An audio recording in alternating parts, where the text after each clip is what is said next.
안녕하십니까? 소 쿨극장의 소리내어 읽거나 눈을 감고 듣기 코너입니다. 오늘은 세종 때의 재상 황희와 함께 조선조를 빛낸 명재상으로 꼽히는 순조 때 영의정을 지낸 김재찬과 그를 영의정으로 만든 부모님에 관한 이야기입니다. 구독과 좋아요 그리고 알람 설정 부탁드립니다. 재미있고도 좋은 글로 보답하겠습니다. 조선 제22대 정조 때 호조판서인 김재찬의 어머니 윤 씨는 남편이 영의정이었으므로 정경부인이었다. 하루는 아들이 대궐에 불려갔다 나와서는 머리를 싸매고 드러눕더니 밥도 안 먹고 끙끙 앓았다. 부인이 아들에게 그 이유를 물었다. 이번에 온 청나라 사신이 나흘 후에 귀국하는데 청나라 황제에게 바치겠다고 은 5만 양을 사흘 안에 만들어내라고 난리를 부립니다. 그런데 현재 국고에는 그 절반도 없는 데다 마땅히 돈 나올 때는 없고 제 혼자로서는 도저히 어찌할 수가 없습니다. 만약 주지 못하면 그놈들이 무슨 패악을 저지를지 모르는데 그 생각을 하니 속도 상하고 머리도 아프고 밥 생각이 없습니다. 아들의 이야기를 듣고 난 뒤에 부인이 누워있는 아들에게 말했다. 속이 많이 상하겠구나. 내가 그 돈을 만들어 볼 테니 안심하고 식사나 해라. 어머님이 무슨 재주로 그 많은 은자를 마련하실 수 있습니까? 글쎄 걱정하지 말고 내 말대로 밥이나 먹어라. 재찬은 마음이 놓이지 않았으나 어머니를 안심시키기 위해 밥을 먹었다. 밥을 다 먹고 나니 어머니가 계책을 말했다. 그것은 얼마 전에 판 옛집을 되사자는 것이었다. 이게 무슨 이야기인가 하고 재찬이 모친을 쳐다보니 덤덤한 표정을 하고 있었다. 모친의 표정을 믿고 시킨 대로 했다. 현직 호조판서의 청인데다 집값도 시세에 배나 준다는 조건이라 집주인은 얼른 집을 비워주었다. 그러자 윤 씨는 사내종을 부르더니 집의 부엌 바닥을 곡괭이로 파라고 명했다. 얼마 파지 않아서 땅속에서 은자를 가득 담은 상자가 3개나 나왔다. 게다가 은에는 명나라 연호가 새겨져 있었다. 재찬이 깜짝 놀라자 어머니가 웃었다. 우선 이 은자 가운데서 청국사 신에게 5만 양을 가져다 줘라. 이 돈은 본디 명나라 군대가 임진왜란 때 군용으로 가져왔다가 이 집에 묻고는 잊어버리고 간 것이니까 그놈들은 결국 제 나라 돈을 가져가는 셈이다.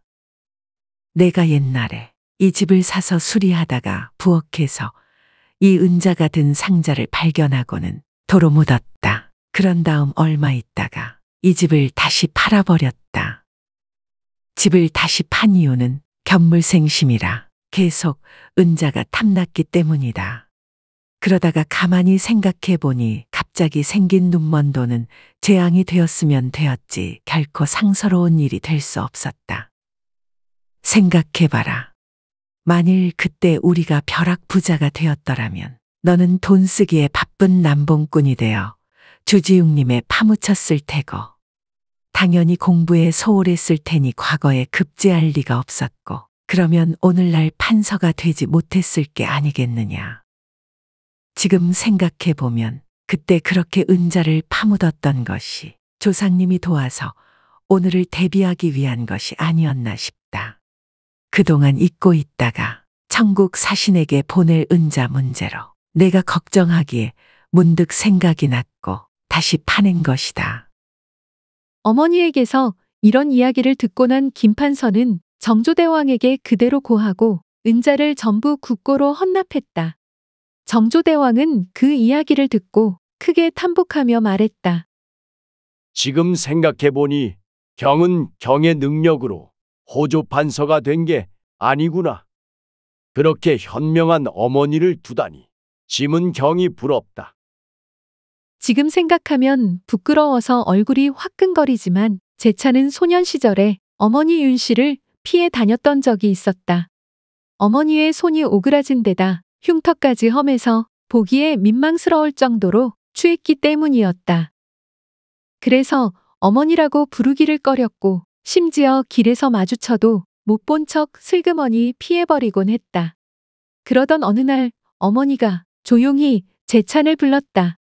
그러고는 자기 손이 오그라진 것과 흉터가 생긴 연유를 설명해 주었다. 내가 아기였을 때 집에 불이 났었다. 그때 나는 볼 일이 있어 바깥에 있었다. 집에 불이 났다는 연락을 받고서 급히 집으로 달려왔다. 너를 재워놓고 나왔기 때문이었다. 내가 집에 도착했을 때는 이미 집에 불이 많이 붙어 있었다. 집 안으로 뛰어들어가려고 했을 때 이웃 사람들은 무모한 짓이라고 말렸으나 나는 뛰어들어갔다. 내가 죽어가는데 어미 내가 어떻게 발만 구르고 있을 수가 있느냐? 다행히 아무것도 모르고 잠자고 있는 너를 품에 안고 나왔지만 대신 손에 심한 화상을 입고 말았단다. 내 목숨보다 더 귀한 너를 구해내기는 했으나 내 손은 돌이킬 수 없는 이런 모습이 되었구나. 그런데 너는 어미를 난 부끄럽다고 보기 싫어하니 너를 사랑하는 나는 어찌하면 좋으냐? 그러면서 어머니는 울었고 재찬도 같이 울었다. 어린 나이였지만 너무 부끄러웠다. 그 뒤부터 재찬은 어머니의 그런 손이 오히려 자랑스러웠으며 이후로는 평생토록 정성껏 어머니를 모셨다. 재찬은 호조 판서 시절 아랫사람 가운데 최생의 재능을 특히 인정하여 중요한 일을 많이 맡겼다. 그런데 어느 날 최생의 어머니가 재찬을 찾아와서는 아들을 면직시켜 달라고 요청했다. 도대체 알다가도 모를 일이군. 아들의 벼슬을 높여 달라기는커녕 그만두게 해달라니. 이상하게 생각한 재찬이 왜 그러느냐고 물었다. 그럴 사정이 있습니다. 셋내는 일찍이 지아비를 잃고 하나밖에 없는 그 아이에게 희망을 걸고 살아왔습니다. 가난한 생활 속에서도 아이의 공부가 나날이 진전되는 것을 보는 것이 살아가는 낙이었습니다. 대감께서 그 아이를 어여삐 여기셔서 벼슬을 높여주고 또중히 써주시니 이런 영광이 또 어디 있겠습니까? 그 덕에 저는 쌀밥을 먹게 되었습니다. 그러나 지금 셋내는 보리죽을 먹던 지난 날보다 더 마음이 편치 않습니다. 그건 왜 그렇습니까? 우리 집 아이는 아직 학문이 짧고 경험이 부족합니다. 그런데도 대감께서 중히 써주시니 자기 능력이 뛰어나 그런 줄 알고 자만하는 것 같습니다. 게다가 이번에 어떤 부잣집 딸에게 장가를 들었는데 처가에서 밥을 먹으며 음식 투정을 했다고 합니다. 옛날 일은 다 잊어버리고 벌써 이처럼 교만한 마음이 생겨서야 어찌 지난날의 가난이 의미가 있겠습니까? 그러니 부디 우리 아이의 분수에 넘치는 직책을 벗겨서 자기를 제대로 평가하도록 하게 해주십시오. 아들을 제대로 된 인간으로 만들기 위한 어머니의 깊은 사랑은 김재찬을 감동하게 했다. 그래서 그 후로는 특별한 관심을 두고 최생을 남달리 이끌었는데 이후 최생은 국리민복을 위하여 책임을 다하는 관리가 되었다. 제23대 순조 임금 시절에 김재찬은 영의정을 지낸다. 김재찬은 세종 때의 황희재상과 함께 조선조를 빛낸 명재상으로 꼽힌다. 재찬의 할아버지는 판돈영부사를 지낸 김상서, 아버지는 정조 시절에 영의정을 지낸 김익이다. 그러니까 김재찬은 조선조 후기 정권을 장악한 서인의 세력가 중에서도 아주 막강한 가문 출신이다. 그런 김재찬이 젊은 관리 시절 하루는 대궐의 숙직을 들게 됐다. 밤이 늦은 시각에 정조대왕은 잠이 오지 않아 김재찬을 불러 이런저런 이야기를 나누었다. 그러던 중 병으로 며칠째 조회에 나오지 못한 부친 김익의 안부를 묻다가 환관을 부르더니 인삼을 꺼내 하사했다. 다음 날 김재찬은 왕이 하사한 인삼을 자랑스럽게 아버지에게 가져다 드렸다. 그러나 떨어진 것은 칭찬이 아니라 불호령이었다. 나라의 정승이 아프면 임금은 먼저 사절을 보내 위문하고 아픈 것을 확인한 다음 약을 보내는 것이 고래로부터의 법이다. 임금은 즉흥적으로 일 처리를 하면 안 된다. 나라를 다스리는데 형식을 깨뜨리면 내용도 망가지기 때문이다. 그런데 너는 임금이 한밤중에 문득 감정이 동하여 사사로이 내린 인삼을 받고 좋아하느냐? 이것은 임금이 사사로운 감정에 치중하여 정해진 절차에 따르지 않고 인삼을 내린 것에 대해 지적한 것이다. 며칠 후 아버지의 병세를 묻는 정조대왕에게 부친께 야단맞은 그대로 제차는 고했다. 그러자 임금은 자신의 허물을 깨닫고 먼저 사절을 보내 위문하고 그 다음 약을 내렸다. 김제찬이 젊은 시절에 한양도성을 방어하는 종이품 어영대장으로 이창훈이 기용된 일이 있었다. 정조 때니까 서인의 서슬이 시펄했던 시절이다. 그런데 한미한 모인 출신에다가 북인계인 창훈이 등용된 것이다. 당신은 어영대장이 되면 정삼품 이하의 당하 문관 중에서 종사관 한 명을 뽑는 것이 관례였다. 그리고 이때 종사관으로는 이름이 없는 문관을 뽑는 것도 역시 관례였다. 그런데 이창훈은 명문 출신 김제찬을 종사관으로 지목했다. 그 선택에 기분이 상한 김제찬은 신고도 안 했다. 아예 군율을 위반하고 근무하러 나가지 않은 것이다. 그러던 어느 날 어영청 군사들이 김제찬의 집을 덮쳤다. 김제찬의 참죄에 해당하는 군율 위반에 대하여 체포하러 온 것이다.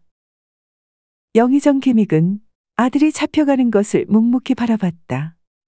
그러고는 하루가 지난 후에 어영대장에게 서찰을 보냈다. 어영대장이 정승의 서찰을 받아보니 백지였다. 영의정으로서는 군율을 어긴 죄인을 두둔할 수 없다. 그렇지만 아버지로서 아들의 목이 달아나는 꼴을 참아볼 수 없었다. 그런 뜻을 백지서찰로 전한 것이다. 이창훈은 차명을 면해주고 그 대신 벌칙으로 반년 동안 새벽에 번을 들게 했다. 나중에 알려진 일이지만 북인 출신인 그가 제찬을 종사관으로 뽑은 것은 사실 깊은 고민 끝에 내린 결정이었다. 어영대장 이창훈은 서북지방이 가지고 있는 지역적 정치적 위험성을 잘 알고 있었다. 시한폭탄으로 본 것이다. 따라서 난리가 터졌을 때 그 일을 해결할 사람이 필요했고 난리에 대한 대책도 미리 준비해야 했다. 창훈은 훗날 정승반열에 오를 가능성이 큰 젊고 능력 있는 관리가 누군가 찾다가 김제찬을 선택한 것이다. 이 선택은 가문과는 전혀 상관이 없었다. 국가 비상시에 나라를 구할 인재를 찾았기 때문이다. 벌칙으로 번을 받는 동안 김제찬은 새벽마다 자기를 방문하는 이창훈의 특별 독대 과외를 받았다. 그리고 그 과정에서 북인 출신의 무인이라고 경멸하던 자기의 좁은 안목을 반성하고 창훈의 인품의 감복 스승으로 모시게 된다. 아니나 다를까 순조 11년 병난이 발생했다. 1811년 평안도에서 일어난 농민 봉기인 홍경래의 난이다. 그때 이창훈은 이미 이 세상 사람이 아니었고 몬약에 빠져있던 조정은 혼비백산 우왕좌왕하고 있었다. 이때 홀로 그 난을 수습한 사람이 바로 김제찬이다. 제찬은 흉흉한 민심을 수습하고 이를 평정하여 지방에 대한 부당한 차별 대우와 탐관오리의 착취로 인해 벌어졌던 병난을 해결했다. 안타까운 것은 완전한 해결이 아니었다. 조선 말기의 구조적 모순은 김제찬 혼자의 힘으로 해결할 수 있는 것도 아니었다. 또 김제찬 본인이 바로 그 구조적 모순의 당사자이기도 하였다. 농민군은 진압되고 생포자 가운데 남정 1917명과 함께 홍경래 등 주모자는 모두 처형되었다. 이 난은 비록 실패로 끝나고 말았지만 조선 사회에 큰 타격을 가해 조선왕조의 붕괴를 가속화시켰다. 들어주셔서 고맙습니다. 용어 풀이와 참고문헌 그리고 자료 출처는 명기만 하고 따로 읽지는 않겠습니다. 참고하시기를 바랍니다.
소우쿨 극장은 일주일에 2번, 매주 화요일과 토요일, 오전 11시 전후에 이야기 올리는 것을 원칙으로 합니다. 하지만 여건이 되면 목요일에도 가끔 올리겠습니다. 반면에 쇼츠는 틈을 봐서 일주일에 3편 정도만 올리도록 하겠습니다. 고맙습니다. 다음에 만날 때까지 건강하시기를 기원합니다.